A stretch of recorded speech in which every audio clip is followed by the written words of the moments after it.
Industry latest skills తో best career మీ సొంతం. 100% practical learning and top placements కోసం ఇప్పుడే జాయిన్ అవ్వండి రాయ్ యూనివర్సిటీ. హాయ్ హలో నమస్తే, welcome back to iDream media. ఈరోజు మనతో ఉన్నారు హైకోర్టు అడ్వకేట్, అలాగే ఇమిగ్రేషన్ కన్సల్టెంట్ అయిన H1B వీసా కన్సల్ట్ సంబంధించిన పూర్తి వివరాలు ఇవ్వడానికి పృథ్వీ గారు ఉన్నారు. సార్తో మాట్లాడదాం. Hi sir. Hi Virat. Sir, current situation of NRI, అమెరికాలో ఉన్న ఎన్ఆర్ఐ సిచ్యువేషన్ ఎలా ఉందంటే అమెరికాలో ఉండలేరు, ఇటు ఇండియా రాలేరు అన్న విధంగా ఉంది. ఎందుకంటారు? అసలు ఏం జరుగుతుంది అక్కడ రైట్ నౌ? ఇప్పుడు అమెరికాలో ఉండేవాళ్ళు పర్మనెంట్ రెసిడెన్సీ కానీ, అక్కడ ఉండేటువంటి రెసిడెన్సీస్, అక్కడ ఉండేటువంటి గ్రీన్ కార్డ్ హోల్డర్స్ కానీ, అక్కడ సిటిజన్షిప్ గురించి కానీ మనం పెద్ద వరి అవ్వాల్సిన అవసరం లేదు. వాళ్ళకి ఆల్రెడీ సెటిల్డ్ దేర్. అక్కడ వాళ్ళని ఏమీ టచ్ చేసేటువంటి ఆస్కారం ఉండదు. మనకి ప్రాబ్లం వల్ల ఎవరికి వస్తుందంటే H1B వీసా మీద వెళ్ళిన వాళ్ళ దగ్గర వస్తే ప్రాబ్లం. H1B వీసా వాళ్ళు వెళ్ళే వాళ్ళకి, అక్కడ ఆల్రెడీ ఉన్న వాళ్ళకి ప్రాబ్లం వస్తుంది. ట్రంప్ ఉద్దేశం ఏంటంటే ముందు అక్కడ ఉండేటువంటి ఎంప్లాయీస్కి, H1B వీసా ఎంప్లాయీస్కి శాలరీ పెంచేస్తాడు ఫస్ట్. అంటే ఉన్నటువంటి $1,20,000 పర్ యానం US డాలర్స్లో వచ్చేటువంటి ఎంప్లాయీస్ ఎవరైతే ఉన్నారో వాళ్ళకి ఒక్కసారి శాలరీ పెంచేస్తాడు.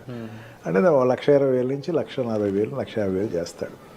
తన ఉద్దేశం ఏంటంటే ఈ $150,000 జీతం శాలరీ తీసుకోగలిగినటువంటి వాళ్ళు మాత్రమే అక్కడ ఉండాలి. ఓకే.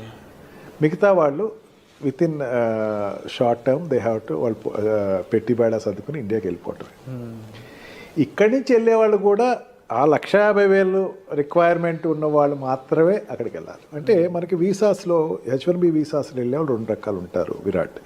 ఒకళ్ళు ఏంటంటే కంపెనీ స్పాన్సర్ ఉంటాడు. అంటే ఏదో కంపెనీ, అతను ఎక్కడో పనిచేస్తున్నాడు, ఆల్రెడీ తన ఒక కంపెనీలో పనిచేస్తున్నాడు అనుకుందాం, వాడిని అక్కడికి పిలుచుకెళ్ళేటువంటి ప్రాసెస్. అంటే కంపెనీ టు కంపెనీ తీసుకెళ్ళేటప్పుడు వాడి యొక్క రిక్వైర్మెంట్ ఉండేటప్పుడు తీసుకెళ్లే వాళ్ళకి పెద్ద ఇబ్బంది ఉండదు.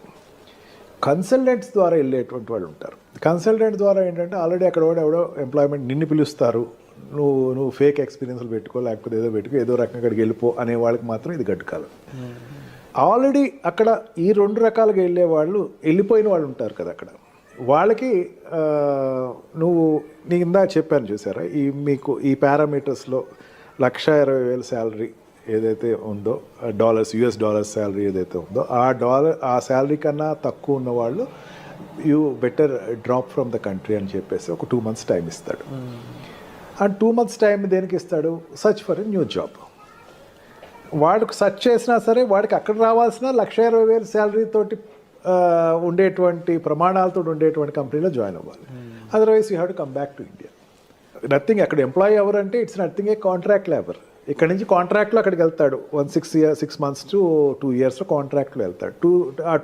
వెళ్ళిన తర్వాత రెగ్యులరైజ్ అవ్వడు. అంటే వాడు అక్కడ ఉండేటువంటి what we call green card కానీ, అక్కడ రెసిడెన్సీ పర్మిషన్ కానీ రాదు వాళ్ళకి.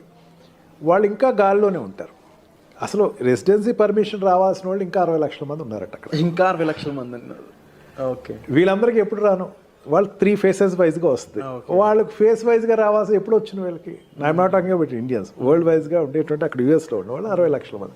వీళ్ళందరికీ రావాలి. అక్కడ ఉండే గ్రీన్ కార్డ్ రావాలి. గ్రీన్ కార్డ్ తర్వాత సిటిజన్షిప్ అప్లై చేసుకుంటారు. గ్రీన్ కార్డ్ రాకుండా ఉండి H1B వీసా మీద ఉన్నవాళ్ళు అక్కడ ఉన్నవాళ్ళు, వాళ్ళల్లో చాలామంది లెస్ దాన్ $1,20,000 మాత్రమే ఉన్నవాళ్ళు ఉన్నారు. $1,60,000 పైన ఉండేటువంటి వాళ్ళు జనరల్గా సాఫ్ట్వేర్ కంపెనీలో ఉండేవాళ్ళు. మనకి ఏంటంటే సాఫ్ట్వేర్ కంపెనీ ఒకటే అనుకుంటే కనపడతాయి, ఇంకా చాలా సెక్టర్స్ ఉంటాయి. ఆ సెక్టర్స్లో ఉండేవి అక్కడ ఆల్రెడీ US లో లాంచ్ అయిన వాళ్ళు ఉన్నారు. వాళ్ళందరూ కూడా $1,60,000 పైన శాలరీ ఉన్న వాళ్ళు మాత్రమే ఇక్కడ ఉంటారు. వాళ్ళకి $1,40,000 చేసేస్తాడు, గ్రాండ్గా చేస్తాడు. ఫస్ట్ $1,40,000 చేసి ఈ $1,40,000కి వాడికి ఇన్పుట్ ఉన్న వాళ్ళు మాత్రమే తీసుకోండి, ఇలాగే తీసుకోవద్దు. ఓకే. మెయిన్ కారణం ఏంటి? నా దేశీయస్తులు అక్కడ ప్లేస్ అవ్వాలి. అంటే అక్కడ జనరల్గా అక్కడికి వెళ్ళే వాళ్ళు అక్కడ ఉండే వాళ్ళతో కాంపిటేటర్స్ అవుతారు. $1,20,000 శాలరీ అండి, $1,20,000 శాలరీ కన్నా తక్కువ ఉండేవాడు అక్కడ ఆల్రెడీ దొరికేస్తున్నాడు. వాడితో వీడి కాంపిటేటర్. నిన్ను తీసుకోవాలంటే నీకు ఎక్స్ట్రా టాలెంట్ ఉండాలి. నీ పర్సనాలిటీ నువ్వు ఎంబోర్డ్ చేసుకోవాలంటే నీకు you must be an extraordinary person for US. నిన్ను తీసుకెళ్ళాలి అనుకుంటే ఆ రకంగా నువ్వు వెళ్ళిన వాళ్ళు చూడాలి అని చెప్పేసి ట్రంప్కు ఒక నిర్దిష్టమైనటువంటి ఆలోచన అయితే తన తీసుకొచ్చే అవకాశం ఎక్కువే కనపడుతుంది.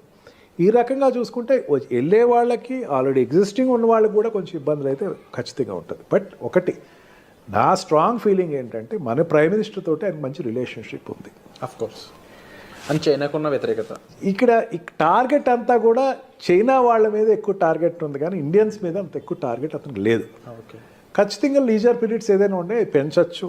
అండ్ ఈ what we call for example ఇప్పుడు ఎకానమికల్గా చూసుకుందాం. ఎకానమికల్గా చూసుకుంటే అక్కడ ఇంపోర్ట్స్ ఏదైతే ఉన్నాయో చైనా నుంచి వచ్చేటువంటి ఇంపోర్ట్స్ని 60% ట్యాక్స్ పెంచే అవకాశం ఉందన్నాడు. అంటే చైనా నుంచి ఇంపోర్ట్ అయ్యేటువంటి వస్తువులన్నిటినీ కూడా ట్యాక్స్ పెంచే అవకాశం ఉంది. ఇప్పుడు అమెరికాలో ఎక్కువ చైనా గూడ్స్ దొరుకుతాయి మనకి. ఆ గూడ్స్ అన్నిటినీ 60% ట్యాక్స్ పెంచేస్తున్నాడు. ఎందుకంటే డిస్కరేజ్ చేయటం కోసం అని చెప్పేసి తనకి మెయిన్ ఉద్దేశం అది. ఈ రకంగా ప్రతి సెక్టర్స్లోనూ అతనికి ఈ చైనాని ఎంత డిస్కరేజ్ చేయాలి అని ఉంది. He got good friendship with Indian prime minister. Indian తోటి మంచి రిలేషన్స్ అయితే ఉన్నాయి. మెయిన్ ఏంటంటే చాలామంది అనుకుంటూ ఏంటంటే ఇండియాకి చాలామంది H1B వీసాలో ఇండియాకి వచ్చేస్తారు, లేకపోతే ఇండియా వాళ్ళు చాలా ఎఫెక్ట్ అవుతారు. కానీ మరి నాకు స్ట్రాంగ్ నమ్మకం ఏంటంటే ఇండియాతోటి రిలేషన్స్ ఎస్టాబ్లిష్ అయితేనే తనకి చైనాతోటి పోటీ పడవచ్చు. అంటే ఈ సౌత్ ఏషియన్ ఏరియాలో చైనాతోటి పోటీ పడే పెద్ద కంట్రీ ఇండియాయే కనపడుతుంది. ఇది ఇప్పుడు కాదు, ఫస్ట్ టర్మ్లో కూడా అదే అతను ఎక్స్పోజ్ అయ్యాడు. ఈ రకంగా చూసుకున్నా సరే ట్రంప్ ఉండేటువంటి తన పాలసీస్ అన్నిటినీ కూడా ఇండియా వైజ్కి వచ్చేసరికి కొంచెం లీజర్గా కొంచెం లీనియంట్గానే చూడొచ్చు. అందుకని అంత డ్రాస్టిక్గా మనకేం నష్టం రాకపోవచ్చు. బట్ వన్ థింగ్, కన్సల్టెంట్స్ నుంచి వెళ్ళేవాళ్ళు కాస్త జాగ్రత్తగా ఎక్కువ చూసుకుని ఫేక్లు తక్కువ పెట్టుకుని, ఫేక్లు కాకుండా ఒరిజినల్గా మీరు ఉండేటువంటి మీ ప్రజెంటేషన్ ఉంటే కనుక they will get benefited of it. Already అక్కడ ఎగ్జిస్టింగ్ ఉన్నవాళ్ళు కూడా ఇమీడియట్గా మళ్ళీ ఇంకో కంపెనీలో జాయిన్ అయ్యి ఇమీడియట్గా దాన్ని అతను what we call lean period ఏదైతే ఉందో ఆ పీరియడ్ నుంచి బయటకు వచ్చేసి వెంటనే ఇంకో దానికి ఎంప్లాయ్మెంట్ అప్లై చేసుకుని షిఫ్ట్ అయితే బెటర్. అదర్వైజ్ ఒక రోజు ఏదో ఒక రోజు ఒక పరిస్థితి వస్తుంది, where you have to come out of the country. But one thing, consultants నుంచి వెళ్ళేవాళ్ళు కాస్త జాగ్రత్తగా ఎక్కువ చూసుకుని ఫేక్లు తక్కువ పెట్టుకుని, ఫేక్లు కాకుండా ఒరిజినల్గా మీరు ఉండేటువంటి మీ ప్రజెంటేషన్ ఉంటే కనుక they will get benefited of it. Already అక్కడ ఎగ్జిస్టింగ్ ఉన్నవాళ్ళు కూడా ఇమీడియట్గా మళ్ళీ ఇంకో కంపెనీలో జాయిన్ అయ్యి ఇమీడియట్గా దాన్ని అతను what we call lean period ఏదైతే ఉందో ఆ పీరియడ్ నుంచి బయటకు వచ్చేసి వెంటనే ఇంకో దానికి ఎంప్లాయ్మెంట్ అప్లై చేసుకుని షిఫ్ట్ అయితే బెటర్.